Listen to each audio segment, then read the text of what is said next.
आपने खूब सुना होगा, जिस भजन में राम का नाम ना हो उस भजन को गाना। गाया होगा ना, सुना भी होगा। बेटा कितना लाडला हो उसे सिर पे चढ़ाना ना चाहिए, चाहे बेटी कितनी ही प्यारी हो उसे घर घर घुमाना। लेकिन कथा में लाएंगे वो बेटी सुलक्षण बनेगी, अच्छे गुण आएंगे, बेटा आएगा अच्छा सीखेगा। पत्नी कितनी ही प्यारी हो उसे भेद बताना ना चाहिए। लेकिन ये पहले की कथा है महाराज। अब भगवान शिव कहते हैं, मेरे भोलेनाथ कहते हैं कि जिस घर में नारी का सम्मान है, भगवान भोलेनाथ पार्वती का ऊंचे बैठाते हैं और अपना स्वयं नीचे बैठते हैं अवघड़धानी महाराज। नारी की शक्ति का अगर कोई देखा जाए, अपार शक्ति होती है नारी महाराज। नारी अनसुईया के तप के बल पर ब्रह्मा विष्णु महेश 3-3 महीने के बालक बन गए थे, सुना होगा। अगर नारी अपने सातित्व को जगा ले, पतिव्रता नारी महाराज जमीन में से गंगा प्रकट हो सकती है, जमुना की धार प्रकट हो सकती है। किसके कारण? देवियों के कारण महाराज। धर्म भी ये टिका है तो नारियों के द्वारा टिका हुआ है। बेटी क्या है? बेटी धान है, धान। कहीं तो पुरोया जाता है, कहीं लगाया जाता है, कहीं चावल तैयार होता है, वो बेटी। और बेटा क्या है? बोले बेटा गेहूं है महाराज, जहां बोया जाता है वहीं काट दिया जाता है। भगवान शिव कहते हैं, यत्र नारीष्य पूज्यन्ते रमन्ते तत्र देवताः। जहां नारी की बात मानना चाहिए। कैसे? कभी कभी भगवान शिव कह रहे हैं। माता पार्वती ने, किसी भक्तों ने पूछा, आप दूर क्यों बैठती हैं? मां जगदम्बा ने कहा, देखो ऐसा है, भोलेनाथ तो अवघड़दानी है, बाबा तो अवघड़दानी है, अरे कोई कपड़े तो पहनते नहीं है, बागंबर पहने बस, और इन पे कोई पानी चढ़ाओ तो महाराज सारा बह जावे। और हाँ, आजकल के भक्तों का भी तो ठिकाना नहीं। घर से फुर्सत मिली, अगर काम से फुर्सत मिली तो 2 बजे जाएगी, पानी उड़ेल के आ जाएगी। बोले बाबा सारा काम करके, और बाबा को तो नहलाएगी नहीं, पार्वती को नहला देगी साथ में। तो साड़ी पहने महाराज, इतने कपड़े पहने, श्रृंगार किए, जगदम्बा पार्वती बैठी हैं। तो पार्वती ने कहा कि हम तो दूर ही ठीक रहते हैं महाराज, ये तो कपड़ा बदले ना है, हमें तो कपड़े भी बदलने पड़ते हैं, इसलिए हम तो दूर ही सही। भगवान भोलेनाथ स्वयं जगदम्बा पार्वती का सम्मान दे रहे, ऊपर बैठा के रखे, और सबके लिए कहा है कि जिस घर में नारी का सम्मान होगा वो घर धन संपदा से कभी महाराज वंचित नहीं रहेगा, भरा ही रहेगा उसके पास।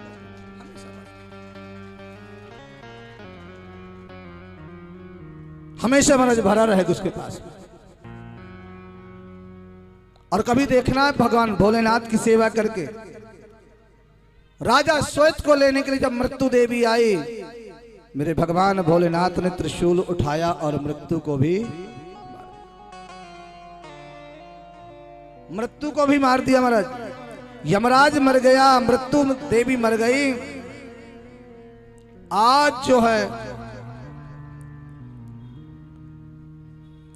भोलेनाथ ने जो है जब मृत्यु को मार दिया, यमराज को भी मार दिया,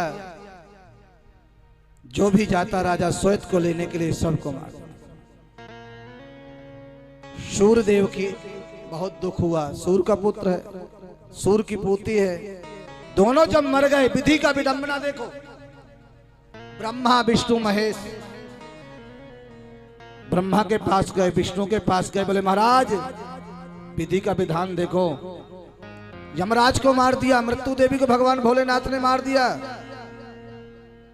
सभी देवता आए और बाबा भोलेनाथ से पूछ रहे हैं भगवान शिव से, बाबा ये तो विधि का विधान है, यमराज को क्यों मारा, मृत्यु देवी का क्यों मारा?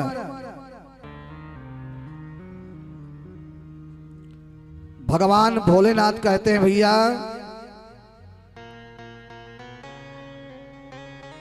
मारने का सिर्फ एक ही कारण था। यदि हम किसी के घर में जाते हैं तो पहले कोई वस्तु उठाने से पहले पूछते हैं कि नहीं, भैया ये सामान हमको चाहिए। आपने यदि बिना पूछे एक पुष्प भी तोड़ लिया, बिना पूछे, और किसी देवता को चढ़ा दिया, फिर भी तुम नरक के अधिकारी हो प्यारे, क्योंकि तुमने दूसरे का फूल चढ़ाया।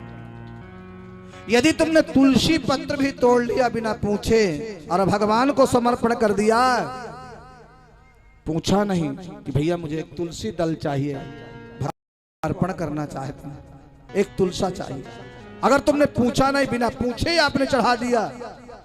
आगे कथा है कि बहुत अद्भुत कथा है महाराज, बड़ी अद्भुत कथा। कभी आपने सुना कि संडे को तुलसी क्यों नहीं चढ़ाते हैं? कुछ पता है आपको, जानते हैं? अभी मैं सात महाराज में करके गया था, बताए थे, सब पता होगा आप लोगों को, वे भूल गए। बोलो हारे हारे, कोई बात नहीं, बता दे। तुलसी महाराज कहते, महाराज हमें कथा तो याद रहती नहीं, कथा तो हम सुन लिया है लेकिन याद नहीं रहती। बात सही है। अच्छा, आप कथा याद नहीं रहती तो एक बार अब ये बताइए कि आपने एक महीना पहले जो है 14 तारीख को क्या खाया था? बता सकते हो? नहीं बता सकते। इसी प्रकार वो जो तुम 14 तारीख को, पिछली 14 को खाया था, आपको तो याद नहीं है, लेकिन जो आपने खाया था उसका रक्त बन करके, उसका खून बन करके आपकी नस नस में संचार कर रहा है, आज भी वो संचार कर रहा है। इसी प्रकार आपने शिव महापुराण की कथा को श्रवण कर लिया प्यारे, तुमको याद करने की जरूरत नहीं है, मेरा भोले बाबा के रजिस्टर में लिख जाता है, बाबा अपने आप लिख लेता है। तूने मेरे को समय दिया था, तूने मुझे समय दिया था। और एक बात बता दूं, पूट खुर्द का महाराज नाम रोशन कर देना, बाबा के दीवाने बन के दिखाना है थोड़े दिन में ही, इस 5 दिवसीय में। और जाकर के देखिएगा महाराज, इससे पहले कई हजार महाराज बुडपुर में कथा हो रही थी, 4-4 हजार लोग बैठ के कथा सुनते थे। आप तो कुछ भी नहीं हो। ये कथा जा रही होगी तो लोग क्या सोचेंगे, वहां मेरे भोले के दीवाने नहीं है महाराज। इसलिए स्वयं आनंदित हो जाना, स्वयं भी भोले के दीवाने बन जाना और दूसरे को भी जोड़ने का प्रयास करना। क्यों? वो भी भगवान की सेवा में लग करके महाराज 84 के चक्कर से छूट जाएंगे, वो भी धन्य हो जाएंगे, आप भी धन्य हो जाओगे और हम भी आपको कथा सुना करके धन्य हो जाएंगे। बोलो हर हर। इसलिए भगवान भोलेनाथ कहते हैं, भोले बिन चैन पड़े कैसे, दिन कट जाए रात कटे कैसे।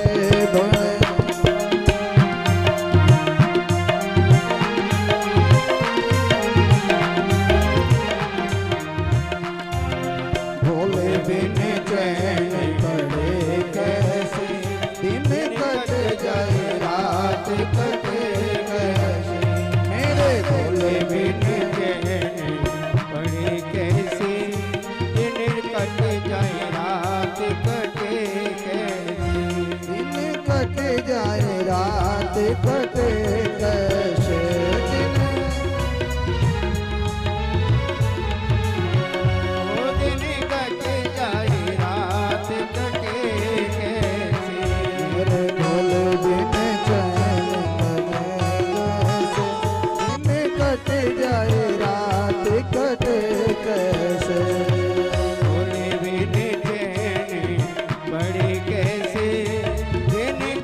जाए रात कटे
उठाइए दोनों हाथों को ताली से बजाए हो।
भोले बिन चैन पड़े कैसे,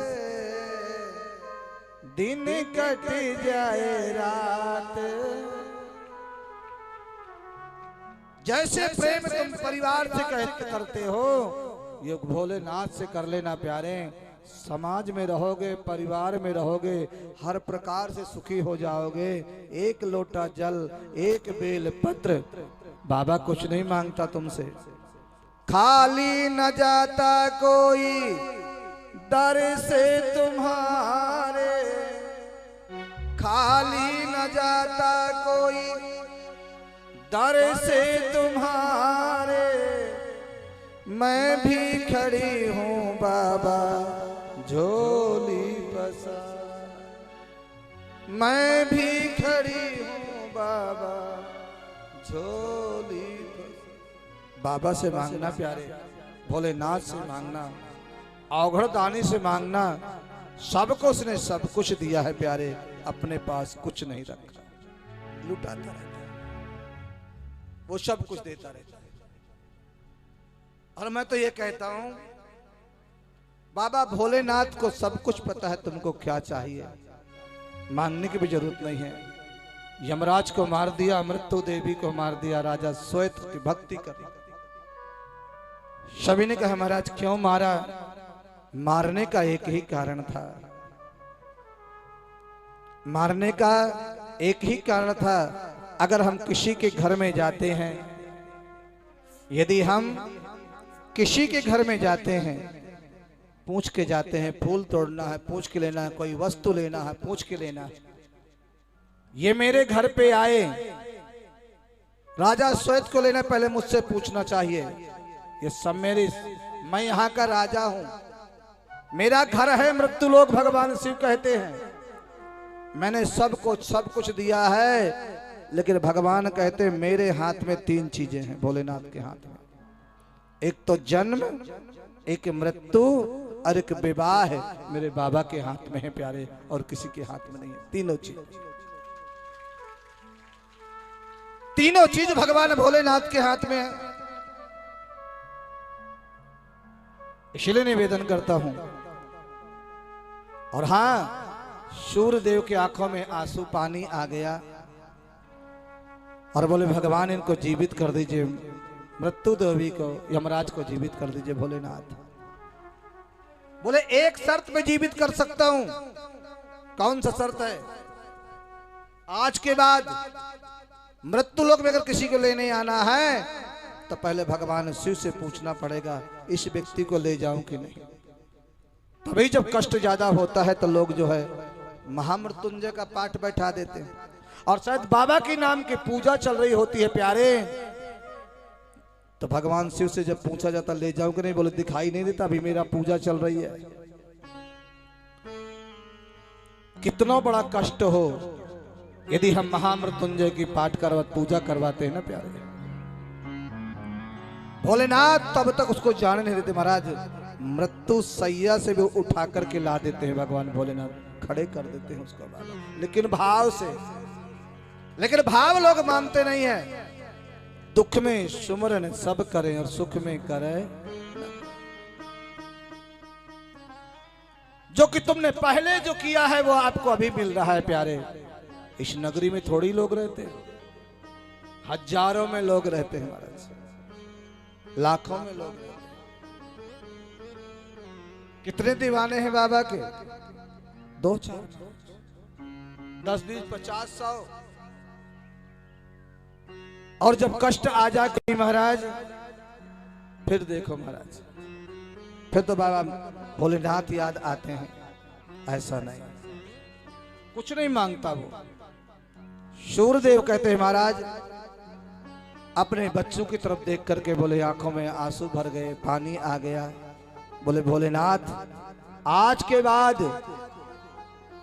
जो तुम्हारा भक्त होगा, जब भी पृथ्वी पर आएंगे और जो तेरी कथा को सुनते होंगे, जो तेरे अभिषेक करते होंगे, पहले हम आपसे पूछेंगे और नहीं हम तुम्हारे भक्तों को कभी लेकर के नहीं आएंगे महाराज। और जो तुम्हारे भक्त होंगे वो सीधे भगवान के धाम को, ब्रह्मलोक को महाराज, वैकुंठ को प्राप्त होंगे जो तुम्हारे भक्त होंगे। भोलेनाथ को वचन बाबा भोलेनाथ से कहा। इसलिए सूर्य भगवान को उन्होंने वरदान दिया कि आज के बाद जो है कहीं भी जब आएंगे, मृत्यु देवी को उन्होंने जीवित कर दिया। और कहते हैं महाराज, काल उसका क्या बिगाड़े जो काम करे चंडाल का, और महाराज जो अकाल मृत्यु वो मरे, अकाल मृत्यु वो मरे जो काम करे चंडाल का, और काल उसका क्या बिगाड़े जो भक्त हो महाकाल। भगवान की भक्ति करके देना, शंकर का भजन करने वाला, शिव का स्मरण करने वाला प्यारे, भगवान शिव को ही प्राप्त होता है। इसलिए भगवान शिव ने किसको क्या नहीं दिया। भगवान कृष्ण ने कितने विवाह किए थे? 16,108। भगवान कृष्ण ने 16,108 विवाह किए, लेकिन एक भी संतान नहीं हुई थी भगवान की। कन्हैया की एक भी संतान नहीं। मैया का बड़ा कष्ट हुआ, देवकी मैया को, यशोदा मैया को। इतने विवाह किए लाला ने, लेकिन संतान एक भी नहीं हुआ। गर्गाचार्य जी को बुलाया और गर्गाचार्य जी आकर के बोले, भैया अगर तुमको संतान चाहिए तो एक एक पत्नी के साथ भगवान जो है शिव का रुद्राभिषेक करो। क्या करो? रुद्राभिषेक। भोलेनाथ की पूजा करो।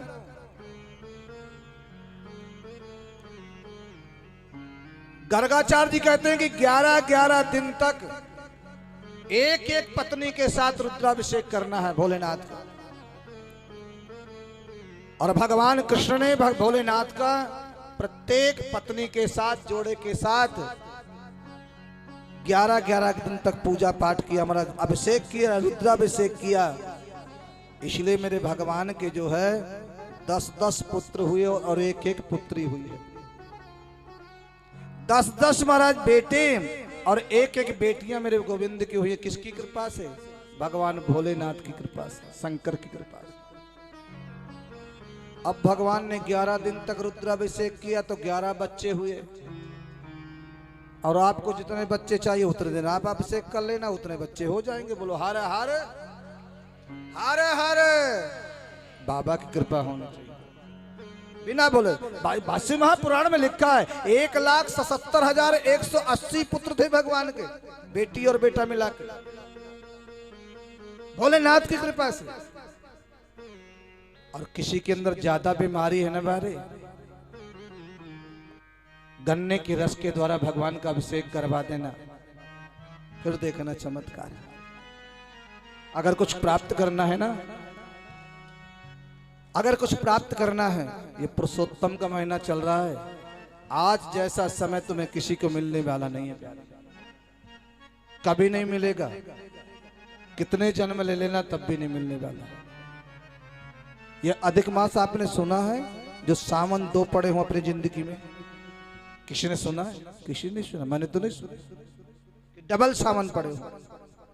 और तुम लोग कितने सौभाग्यशाली हो, कितने भाग्यशाली हो जो डबल सावन, सोमवार का महीना, प्रदोष, त्रयोदशी महाराज, इतना बड़ा पर्व न कभी सोचा है न कभी सोचोगे। याद रखना, इतना शुभ मुहूर्त है।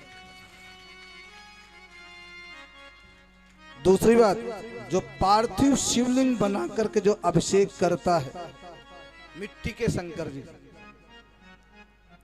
अनेक वर्णन है, जो मिट्टी के शंकर जी बना करके पूजा करके अभिषेक करके उनको प्रवाहित करके आता है महाराज। भोलेनाथ जी कहते हैं जो कामना करता है, यहाँ तक कि 15 दिन पहले मरा हुआ बेटा भी जीवित होके आ जाता है महाराज। शिव महापुराण में 15 दिन पहले सुषमा की कथा आती है अभी शिव महापुराण में। 2 देवरानी जेठानी थे महाराज, एक को बेटा हुआ एक को नहीं। सुमेधा को हुआ। अद्भुत कथा है। शिव महापुराण की मिट्टी के शंकर जी बालू के बनाती, डेली प्रवाहित करती। 15 दिन पहले बेटा गुजर गया था, उसको तालाब में फेंक दिया था हमारा टुकड़े करके। आज माँ के मन में भाव आ गया, भगवान भोलेनाथ से प्रार्थना किया, बाबा 15-20 दिन हो गए मेरे बेटा के दर्शन नहीं हो, बेटा को नहीं देखा, आपकी कृपा हो जाए। और जैसे भोलेनाथ को जल में प्रवाहित किया, शंकर जी को मिट्टी के संग जैसे जल में प्रवाहित किया, हाथ में बेल पत्र आ गई, प्रणाम किया, सामने से उसी तालाब में से उसका बेटा तैरता हुआ चला आ रहा, हमारा तैरता हुआ आ रहा था। बाबा क्या नहीं कर सकता, मेरा भोलेनाथ सब कुछ कर सकता है महाराज। भगवान भोलेनाथ की पूरी परिक्रमा नहीं लगती, क्यों परिक्रमा नहीं लगती भगवान की? नाना प्रकार से महाराज भोलेनाथ की परिक्रमा इसलिए नहीं लगती, जगदम्बा पार्वती ने वचन लिया था बाबा भोलेनाथ से। जिस समय गणेश जी को उन्होंने जो है तिलक कर दिया था, स्वामी कार्तिक के दोनों परिक्रमा में गए। गणेश जी महाराज माता पिता की परिक्रमा कर ली, भगवान ने राज तिलक कर दिया। आज से ब्रह्मांड में प्रथम पूजा की अधिकारी तुम्हें होगी, तुम्हारा अधिकार होगा। जगदम्बा पार्वती ने कहा भोलेनाथ बेटा बेटी माँ बाप के बराबर होते, दोनों बेटाओं का समान प्यार होता है। आपने अच्छा नहीं किया कि गणेश जी को ही प्रथम बना दिया। क्या कार्तिक तुम्हारा बेटा नहीं है? आपने अच्छा नहीं किया। और तुमको वचन देना होगा भोलेनाथ। पार्वती कह रही हैं भोलेनाथ जी आपको वचन देना होगा कि आज के बाद आपकी पूरी परिक्रमा नहीं होगी, मुझे वचन दीजिए। नहीं, कोई भी परिक्रमा लगाएगा कुछ भी मांग लेगा। भगवान भोलेनाथ कहते हैं कि मुझे 4 दिन का समय चाहिए। कितने दिन का? 4 दिन का मुझे समय चाहिए। 4 दिन का समय मांगा। उसी बीच में महाराज भस्मासुर नाम का दैत्य आ गया और उसने भोलेनाथ की परिक्रमा लगा ली, प्रणाम कर लिया। बाबा ने उसको वरदान दे दिया, ले ये कड़ा ले जा और ये कड़ा जिसके सिर पे रख देगा वही भस्म हो जाएगा। अब सामने बैठी थी पार्वती। भस्मासुर ने सोचा पार्वती तो विश्व सुंदरी है महाराज, जगदम्बा है, परम्बा है, सुंदरता की यदि खान है तो माता पार्वती। यदि सुंदरता देखना है तो पार्वती को देखिए, सीता जी को देखिए, रुक्मिणी को देखिए। लेकिन सब में यदि सुंदर हैं तो जगदम्बा पार्वती है।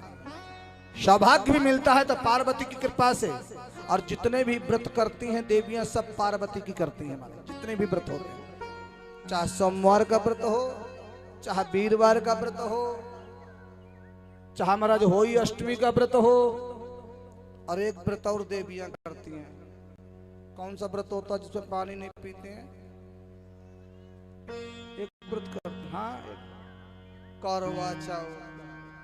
हाँ, बेचारी सारा दिन पानी नहीं पीती हैं, सुबह से शाम हो जाती है और फूल श्रृंगार, पानी बिल्कुल नहीं पीती और 15 दिन पहले से सिर खाना चालू कर देती है। 15 दिन पहले से करवा चौथ आने वाला है, फला तारीख को करवा चौथ। और हाँ, इतना भी नहीं, देवियां जब करवा चौथ आता ना 3 घंटे तक 4 घंटे तक महाराज वहां ब्यूटी पार्लर में जाएंगे, पता नहीं कहा पोत पुता के फिर ऐसे चुप बैठी रहती है,